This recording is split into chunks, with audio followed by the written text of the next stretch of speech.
Bienvenidos a la Revolución Consciente, un espacio que hemos creado para ti. Estás abierto al conocimiento, donde las ideas y la transformación son la orden del día. Hola, buenas, ¿cómo están todos?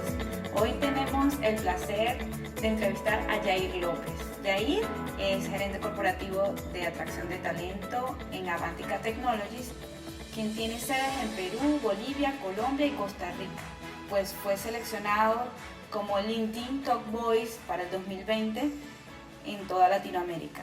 Tiene muchísimo que aportarnos esta tarde y vamos a estar conversando sobre inteligencia emocional. ¿Cómo estás, Yair? Un gusto, muchas gracias por la invitación y el espacio, encantado de compartir con ustedes hoy. Qué bueno tenerte acá. Estamos muy contentos, de verdad, porque hemos visto toda la actividad que tienes en LinkedIn y muchísimos seguidores. Creo que hace la diferencia dentro de esta red. Si estás en LinkedIn, sabes quién es Yair, ¿no? Totalmente. De todas maneras, como dicen en Perú. Gracias por eso. Bueno, Yair, cuéntanos un poquito, para ti, ¿qué es la inteligencia emocional? ¿O dónde tenemos que, o qué tenemos que hacer para reforzar nuestra inteligencia emocional también? A mí me encanta el concepto que parte de la etimología de la palabra, ¿no? Inteligencia como tal, que básicamente viene de intus leyere, ¿no? Que básicamente es elegir entre, ¿no? Se dice que una persona inteligente es alguien que sabe elegir entre diversas opciones, ¿no? Si sabes, de repente tienes inteligencia física, entre todos los movimientos que puedes hacer, eliges los movimientos correctos para poder tener determinada acción, sea en el deporte, en el baile, etc., ¿no? En la inteligencia numérica, por decir un modo, de las muchas formas que tienes de poder solucionar un problema, eliges la forma correcta. Inteligencia emocional viene a ser exactamente lo mismo, ¿no? Ante una situación, entre todas las emociones que tú puedas elegir la emoción correcta, ¿no? Una forma que a mí me encanta de poder trabajar la inteligencia emocional es mediante el reconocimiento del estado en el que estás. Se dice que a más emoción, menos inteligencia, menos procesamiento de información. Eso pasa mucho cuando, por ejemplo, nosotros muchas veces hemos dicho algo de lo cual después nos arrepentimos, ¿no? Eso nos ha pasado mucho a varios, ¿no? ¿Y por qué pasa? Porque usualmente cuando uno está cargado de mucha emoción, sea positiva o negativa, tiende, digamos, a procesar menos la información. Entonces es muy común que en una discusión, por ejemplo, ante mucha emoción, incomodidad, enojo, tengamos a decir algo que quizás después pensemos ya más calmados y digamos, uy, ¿por qué dije eso, no? Del mismo modo nos pasa, por ejemplo, cuando estamos muy contentos, muy felices, ¿no? A veces estamos muy alegres, muy contentos, motivados, y a veces prometemos cosas en alegría que después decimos, uy, ¿por qué me comprometí a eso, no?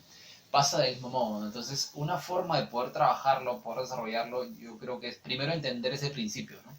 Que siempre que tengamos mucha emoción, el procesamiento que vamos a tomar finalmente en alguna decisión no necesariamente va a ser el correcto, hasta que tengamos esa madurez y ese desarrollo de poder hacerlo adecuadamente, ¿no? Hay gente que está muy entrenada en el tema y les es más fácil discernir, ¿no? Pero usualmente, digamos, el estándar de personas a mucha emoción no tendemos a procesarlo bien. Entonces, para esto se recomiendan diversas acciones, ¿no? Para tú poder bajar la emoción, para que después puedas tomar la decisión correcta.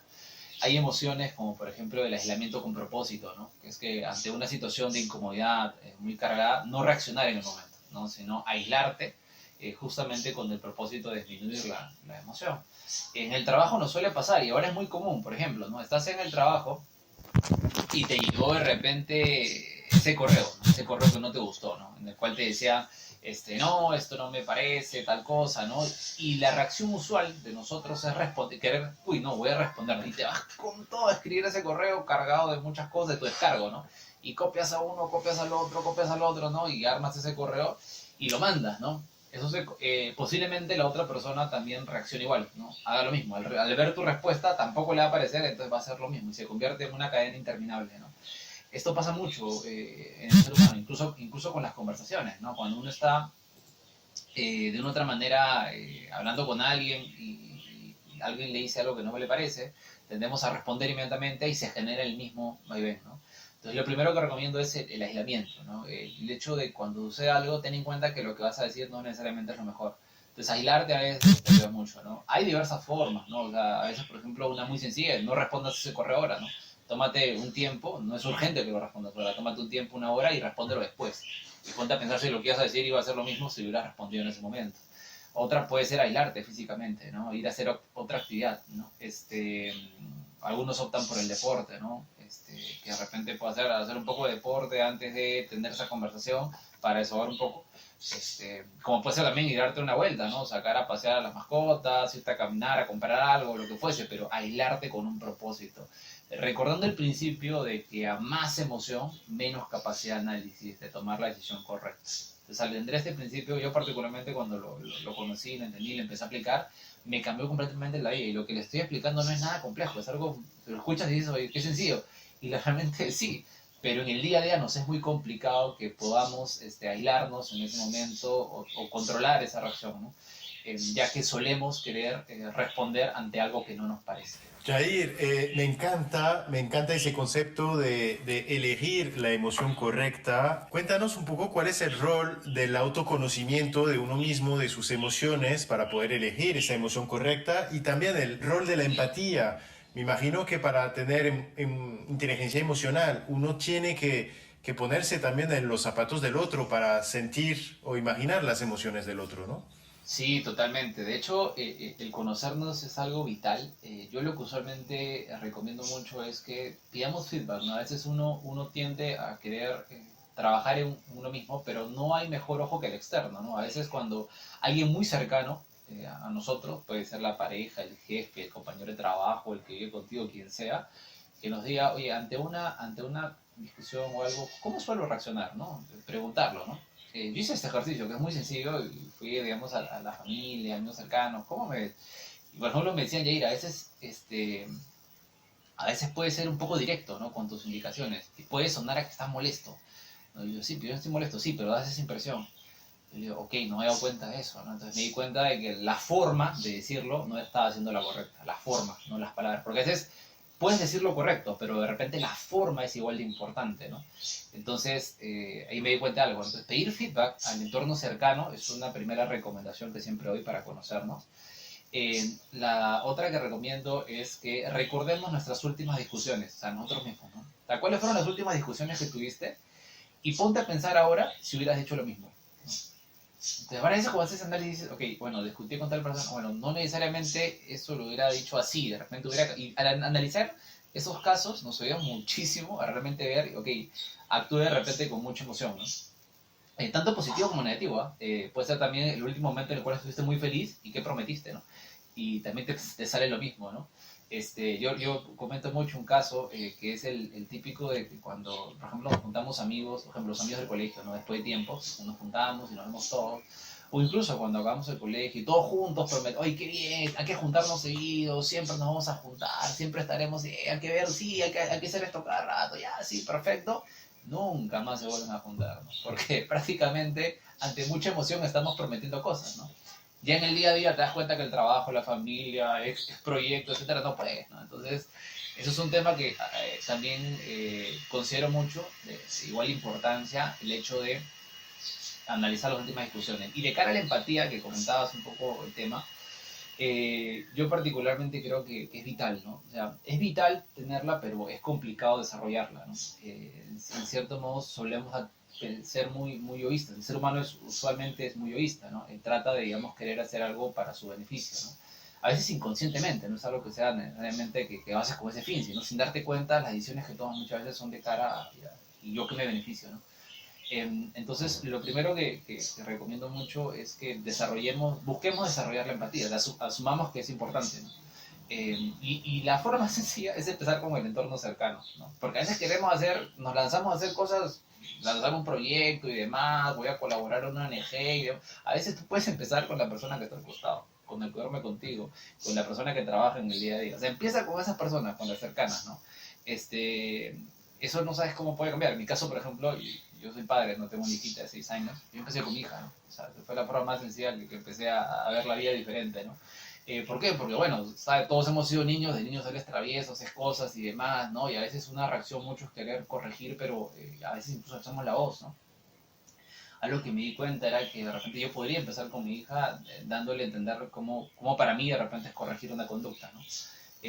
Y por ejemplo, corregir la conducta se me hizo más del entendimiento. Entonces, cada vez que ella me sacaba de quicio por algo que hacía, una travesura, lo que fuese, me proponía no alzarle la voz, no gritarle, jamás en la vida obviamente llegar a un contacto físico en la vida, sino hacerle entender. Ese era mi primer objetivo, ¿no? Hacerle entender que eso estuvo mal. Y para esto, créanme que he hecho desde contar una historia hasta yo de chiquito cuando era, hasta ponerlo en video, hasta algo así que entienda, y poquito a poquito su forma también, ella de ser, fue que empezó a desarrollar ese entendimiento, ¿no? Por ejemplo, empecé con mi hija, ¿no? Y es un trabajo el día y no va a tener fin, ¿no? Hasta que mi hija, hasta que sea grande y demás, esto no va a tener fin. Otro fue, por ejemplo, con mis hermanos, ¿no? El simple hecho, por ejemplo, a veces de llamar a una persona para ver cómo está. O sea, ¿no? Porque lo usual cuando llamas a alguien o te llama a alguien que no conoces, es como que, oye, sí, ¿qué te puedo ayudar? ¿No? Como que, ¿por qué me llamas? ¿No? Esta es la típica, que usualmente, porque no estamos acostumbrados a eso, ¿no? Pero, por ejemplo, llamar gente con el simple hecho de preguntar cómo está realmente y ponerte a su disposición, no sabes cómo te puede ayudar. Ahora, cuando empezó la cuarentena, hice un ejercicio, una práctica que me ayudó mucho, fue aquellas personas que consideras más importantes en tu vida, a lo largo de tu vida, haz una lista, ¿no? Yo hice una lista de las personas más importantes de mi vida, que en general, ¿no? Por ejemplo, mi primer jefe, uno de los amigos que de repente de mi primer trabajo se hizo muy cercano a mí, pero por X motivo dejamos de frecuentarnos, el amigo que era muy cercano de la universidad, separé las personas que eran más significativas en mi vida, de todo tipo, y lo que hice fue contactarlos. Algunos fue de repente un correo, otro fue un mensaje de WhatsApp, otro fue una llamada, depende del vínculo, y simplemente decirles, oye, sé que estás en cuarentena, no sé cómo la estás pasando, pero realmente espero que la estés pasando bien. Y si hay algo que puedo ayudarte en lo que sea, así sea sentarnos a conversar, créeme que aquí estoy, ¿no? No te he olvidado, ¿no? No sabes la cantidad de respuestas que recibí. O sea, creo que todo lo escribí, todo, pero la respuesta era como que, oye, justo estuve en un tema, la verdad que estos días ha sido complicado. En la época más fuerte que tuvimos de cuarentena. Algunos que se estaban adaptando, otros que de repente estaban en casa con los hijos, y no sabes cómo eso hizo que la otra persona piense realmente de que, oye, hay alguien que en un momento conocí, que se generó un vínculo, ¿no? Yo mismo me empecé a sentir diferente. ¿A qué voy con cara a la empatía? Es que a veces es más ponerte a pensar en el otro, pero empezar con el entorno cercano, ¿no? Esa es mi recomendación, no irnos a lo muy complejo, sino empezar por lo más sencillo, que es la gente que está alrededor nuestro, ¿no? Ya sea el taxista que subiste y de repente te hace la conversación porque, no sé, está aburrido y quiere conversar con alguien. Y a veces solemos ser muy cortantes, quizás, ¿no? A veces en la conversación. Sí, no, claro, otra cosa, sí, ¿no? Y como que somos cortantes. De repente, ¿por qué no empezar ahí, no? En ese taxista, ¿por qué no empezar de repente en ese cajero que te atiende, ¿no?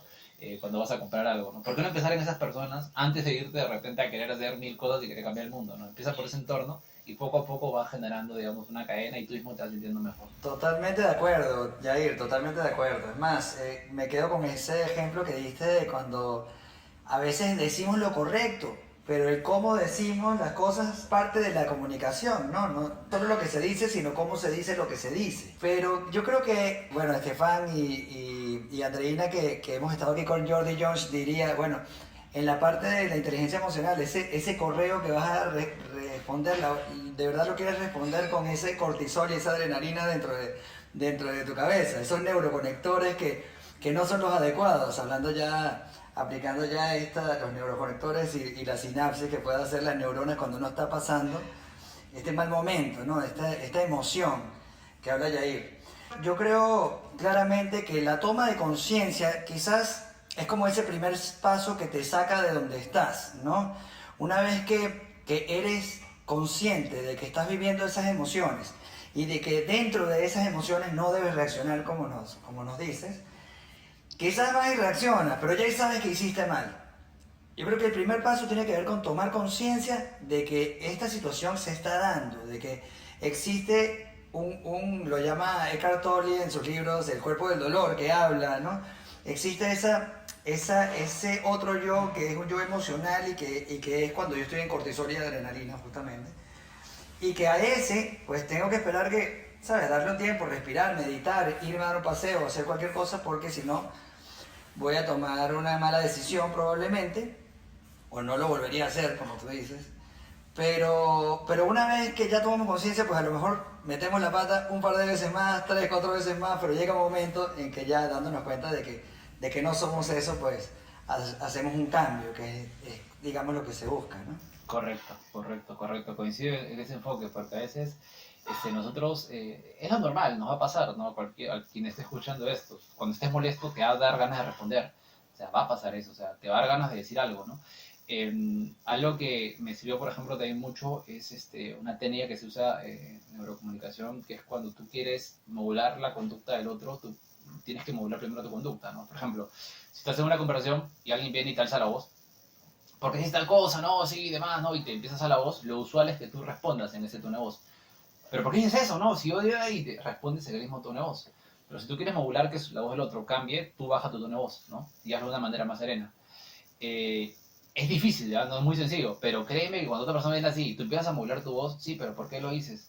¿No? Y a eso le sumas algo que fue increíble cuando lo aprendí, que era, di algo positivo antes de responder lo tuyo y después di lo que quieres decir.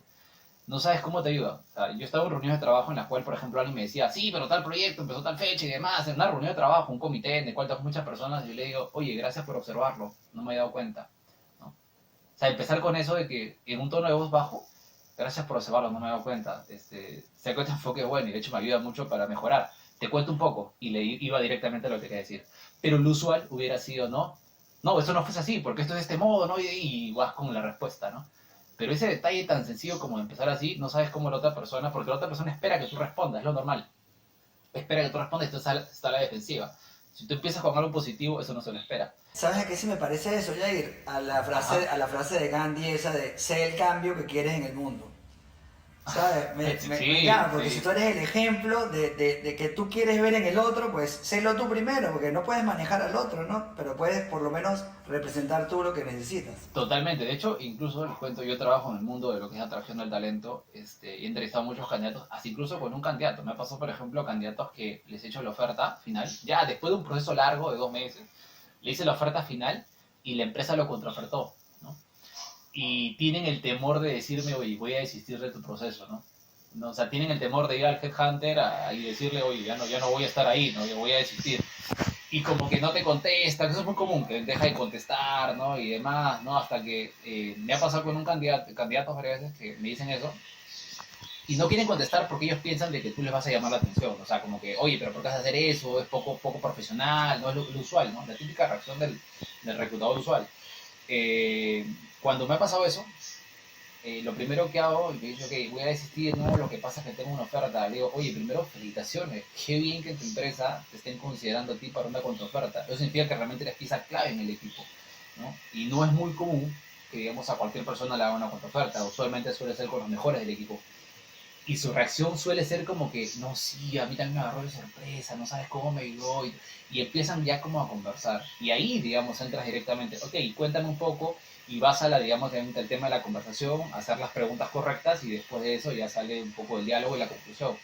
Pero lo típico, muchos colegas es como que, sí, pero no puedes hacer eso, es poco profesional, tú ya habías firmado, no vas directamente a encararlo, ¿no? Y eso, créeme, la gente ya está predispuesta a eso, ya sabe que le vas a decir eso, pero cuando vas con otro enfoque, la gente no está preparada para que le digas algo bueno, ¿no? Entonces la gente ya como que baja un poco sus defensas y ya conversar es mucho más sencillo, ¿no? Aplica para todo, le digo, yo lo he aplicado para la vida, ¿no? Y realmente me ayuda mucho a entender que en general el principio funciona para todos. Yo trabajo con gente de 6 países y créeme, funciona para todos. En todos los países es lo mismo, simplemente es un tema de cómo tú lo comunicas. El otro tema importante para mí es la forma, ¿no? O sea, a veces parece menos digamos, a veces considerado, pero la forma es súper importante. No solamente lo que dices, sino cómo lo dices, lo que comentábamos ahí. ¿Por qué? Porque ten en cuenta que lo que tú puedes leer de un modo, el otro lo puede leer de otro modo, ¿no? O sea, tú puedes leer algo como que, no sé, por favor pásame el archivo, ¿no? Tú lo puedes entender como que, oye, se lo pedí, ¿no? Y él puede entenderlo como que, oye, por favor pásame el archivo, ¿no? Como que tajante, ¿no? Entonces, es muy frecuente que cada uno lo interprete a su modo. Entonces, hay que ser muy claro con las formas. Y para mí la mejor forma, sea escrita o sea una conversación, es esa, ¿no? Empezar con algo positivo, dices lo que tienes que decir y ya, ¿no? Hay un libro buenísimo que me encanta, que es Ejecutivo al Minuto. Este libro es increíble y te dice básicamente eso, ¿no? A veces tendemos como que ante una discusión que puedes tener con alguien, discutes, pero como que te quedas con esa sensación negativa todo el día, ¿no? Y la pregunta es ¿por qué? ¿qué? Dile lo que tengas que decirlo, sé muy claro en la forma de decirlo. Oye, a mí no, me parece un colaborador excelente, tienes una gran forma de trabajar, tu performance siempre ha sido buena, pero esto en particular que hiciste no está acorde a lo que usualmente hacemos en tal cosa, ¿no? Para una próxima vez te pido por favor que en esto trabajes, tal punto, tal punto, tal punto. Listo, cierras el tema, siguiente página, porque tienes que seguir molesto todo el día, ¿no? Díselo de una manera clara. No tienes que seguir todo el día incómodo, responderle a la justa, ¿no? Que es una conducta muy usual de nosotros, ¿no? Del ser humano. Cuando pasa algo, te quedas con eso marcado y te lo arrastras, ¿no? Te lo arrastras. Y si no lo solucionas, si no lo llegas a conversar, peor. Puedes estar semanas con el tema como mochila, ¿no? Llevártelo. Entonces, de cara, digamos, a un tema importante de la comunicación relacionado a las emociones es saber decir las cosas, ¿no? Ser muy claro en cómo decirlo. La otra persona no se da cuenta, lo va a interpretar a su modo, ¿no? Y después de eso ya lo dijiste, ¿no? O sea, sigamos, ¿no? O sea, sigamos. A veces pasar página es un tema muy, muy importante. Jair, yo tengo que confesar que, bueno, fui por mucho tiempo bruta emocionalmente, hasta que aprendí a lo que es la gestión de las emociones, y también comprendí que no solamente vives una emoción, o sea, cuando te está ocurriendo algo, es un cóctel de hormonas, son cosas que te están ocurriendo, que lo difícil es identificarlas. O sea, tengo ira, tengo, no sé, frustración, cualquiera que sea, ¿no? Entonces, cuando más consciente te haces de lo que te está sucediendo y te das cuenta que estás viviendo más de una emoción, también puedes ver las cosas desde diferentes perspectivas. Tú que estás en el mundo de la atracción del talento, cuando estás en los procesos de selección, ¿cómo haces los tests de inteligencia emocional? O sea, ¿cómo te das cuenta? Porque no todo el mundo puede mostrarlo en una entrevista. O sea, ¿cómo es tu experiencia en este tema? Sí, de hecho, en el mundo de atracción del talento, sea cual sea el nivel de la posición, identificarlo es muy complicado. De hecho, se dice que se grafica mucho un iceberg. Solamente en un iceberg tú sueles ver la parte de arriba, pero por abajo es inmenso, ¿no? Lo de arriba vendría a ser los conocimientos, habilidades. Si eres un contador, que sepas manejar un cuadro contable; si eres un financiero, que sepas de finanzas; pero la parte de abajo viene a ser todo lo que es actitud, valores, reacciones y demás. Entonces es complicado identificarlo, ¿no? ¿Qué formas, digamos, son las más comunes? Que por lo menos por experiencia me han ayudado. Una de ellas son las referencias directas e indirectas. Directas es cuando yo te pido a ti, candidato, dame los números de contacto de tus últimos jefes para yo llamarlos y validar alguna información, ¿no? Esa es directa, ¿no? Pero indirectas, que es más potente, puede ser subjetiva, pero es más potente, es cuando tú, como digamos, headhunter, reclutador, consultor, lo que fuese, ya has desarrollado por tu experiencia una amplia red de contactos. Entonces te postula alguien de la empresa ABC, tú ya puedes contactas a alguien de la ABC, oye, tal persona trabajó contigo hace un par de años en tal posición, ¿tienes alguna recomendación, feedback, algo que me des al respecto? Y a veces en esos feedback te salen cosas realmente muy, muy potentes. Entonces, yo las veces que he podido entrevistar candidatos, para todo nivel, incluso posiciones ejecutivas, es que el candidato pensaba que de repente se había ido bien y su jefe se había quedado con una buena impresión, pero no, o sea, no había pasado eso, ¿no? Y eso no es tan difícil, no es tan fácil de cambiar de hoy a mañana. O sea, eso es un tema de vínculo. El tiempo que estuviste en esa empresa, esa fue la sensación que le dejaste al que fue tu jefe. Esa, por ejemplo, las referencias es una forma muy importante de validarlo. Hay tests, hay pruebas que te evalúan temas de emociones y demás. Te dan una referencia. Para mí siempre un test es referencial, no es eliminatorio. Siempre para mí debe ser referencial. Y lo otro es las preguntas correctas de la entrevista, ¿no? A veces cuando tú entrevistas a un candidato encuentras más haciendo una pregunta correcta y viendo sus reacciones que a veces simplemente aplicando muchos tests, ¿no? Si tú haces una pregunta correcta, puedes sacar información clave, ¿no? Ante una reacción, ante un suceso pasado, o de repente ante la pregunta típica de ¿por qué quieres cambiar de empleo?, ¿no? La respuesta usual es por una mejora profesional, por un desarrollo, un crecimiento, ¿no? Pero atrás de esa respuesta hay cosas, ¿no? O sea, no es que un candidato está sentado frente a ti de la nada, ¿no? Hay un motivo que realmente, y ese puede ser económico, como puede ser que me llevo mal con mi jefe, ¿no? Pero ¿cómo se lo sacas, no? Entonces tienes que hacer la pregunta correcta para poder llegar a eso. Eso se llama la técnica de preguntas claves con preguntas de apoyo, ¿no? Haces una pregunta clave que después te va llevando con preguntas de apoyo a la respuesta que tú quieres, ¿no? Por ejemplo, ante esta pregunta yo siempre suelo hacer la otra, que es: si pudieras cambiar algo en tu trabajo, ¿qué cambiarías?, ¿no? Imagínate que tú puedes cambiar todo, lo que tú quieras, ¿no? O sea, lo que tú quieras, ¿no? ¿Qué cambiarías?, ¿no? Y no sabes la cantidad de información que te puede salir ahí porque a veces lo piensan, ¿no? Quieren cuidar sus palabras, ¿no? ¿Qué más, no? ¿Qué más cambiarías, no? Y llega hasta que llegas a algo interesante, ¿no? ¿y por qué lo hice? ¿Me puedes dar un ejemplo? ¿No? Y vas y vas y vas hasta que llegas finalmente a la respuesta. La verdad que sí, y muchos se liberan, ¿no? Y para esto tú como evaluador tienes que tener el cuidado, ¿no? Para poder hacerlo. Pero esa forma, digamos, de contrastar las referencias, las preguntas correctas y algunas pruebas como tal, te pueden dar un buen indicador de cómo es un candidato. Jair, la verdad, muchísimas gracias. Yo creo que nos ha dado muchos insights. Si algún día me llamas para una entrevista de trabajo, al menos ya sabré cómo comportarme. Claro que sí. Jair, para cerrar, yo quería hacerte una pregunta. Te has vuelto una persona, un vocero en LinkedIn, una persona muy seguida. Quería que un poco te hagas un poco tu análisis, digamos. ¿Tú consideras que tu inteligencia emocional, tu propia inteligencia emocional, tiene mucho que ver en esa facultad que has desarrollado de reagrupar gente que te está siguiendo a través de esa red social? Qué buena pregunta, nunca me la habían hecho, pero a ver, yo creo que sí tiene mucho que ver la inteligencia emocional. Me ha cambiado la vida entenderlo, lo diría así. Por darles un ejemplo, yo antes usaba mucho LinkedIn, yo tengo años trabajando en la red, ¿no? Conociéndola, entendiéndola, pero mucho tiempo la había usado para mi beneficio. Es decir, yo la había usado cuando quería reclutar candidatos, cuando quería hacer un evento y quería generar inscritos. La había usado mucho tiempo para mi beneficio. Ese era el enfoque real. Y no digo que esté mal los que usen para su beneficio, está bien, pero lo que voy es que particularmente me cambió mucho el enfoque a la red cuando lo empecé a usar para ayudar a otros.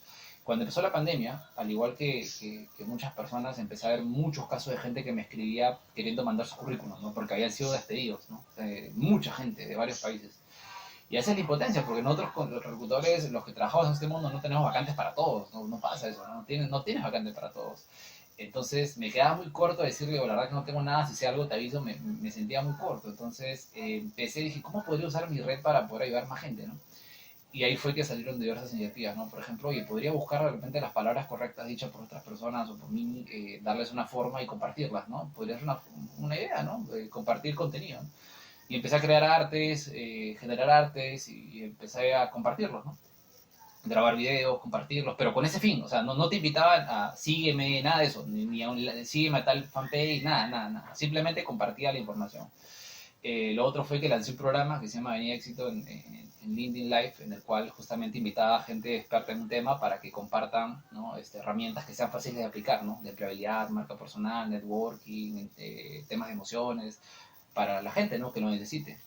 Cuando empecé a hacer eso, no saben cómo me cambió el enfoque. Realmente gente que te escribía y decía cosas como que, oye, me pasó un caso que fue increíble, que una persona me dijo, me acaban de despedir, y entré a LinkedIn a buscar trabajo y abrí el LinkedIn y vi una frase que publicaste sobre algo y me hizo pensar, oye, tampoco estás malo, creo que sí, realmente sí podría, solo es un momento en mi vida profesional, ¿no? Gracias, me ponían así, ¿no? O sea, alguien, por ejemplo, que era de México, ¿no? O sea, de otro país. Entonces, y yo no lo conocía, él no me conocía, pero por eso fue que generamos una conexión. Como gente que igual me escribía así, ¿no? Empezaron a escribir muchos y eso realmente alimentó un poco el hecho de por qué no solo más seguido, ¿no? Hasta que un momento ya la frecuencia la activé mucho a nivel general y eso me ayudó mucho a mí, ¿no? Porque literalmente no estoy promoviendo nada, ¿no? O sea, no estoy promoviendo que me sigas, nada, simplemente es un hecho de querer dar, ¿no? Ese fue el enfoque. Me ayudó mucho, particularmente. De eso se lograron cosas así, ¿no? O sea, lo del Indie Voice no lo busqué, ¿no? O sea, no fue lo que busqué, fue lo que llegó producto de eso, quizás del hecho de querer apoyar, ¿no? Desde el punto... El resultado de hacer las cosas bien, Jair, el resultado de hacer las cosas muy bien. Sí, por eso les digo, la inteligencia emocional puede cambiar una vida, a mí me la cambió y los invito mucho, ¿no? A enfocarnos más en lo demás, en dar, que realmente a veces es la base, ¿no? Es la base y es lo más sencillo y está a un paso, pero queremos empezar a veces por lo más complejo, pero eso es lo más sencillo. Bueno, muchísimas gracias, Jair. Nos quedamos entonces, seguimos trabajando con nuestra propia inteligencia emocional. Ser una mejor versión de nosotros mismos requiere de un manejo importantísimo de nuestras emociones. Requiere, como tú dices, hacer brillar a otros para que nosotros podamos brillar entre otras personas. Y nada, gracias por hacernos brillar a través de LinkedIn, gracias por estar aquí y ser parte de la Revolución Consciente. Eres un invitado que tiene las puertas abiertas de este podcast para cuando lo necesites. Así que gracias. A ustedes. a ustedes por la invitación. Muchísimas gracias. Muchísimas gracias. Cuídate mucho. Gracias, Jair. Gracias, chicos. Chao. Una vez más, gracias por darle la oportunidad a revolucionar tus pensamientos. Si te ha gustado este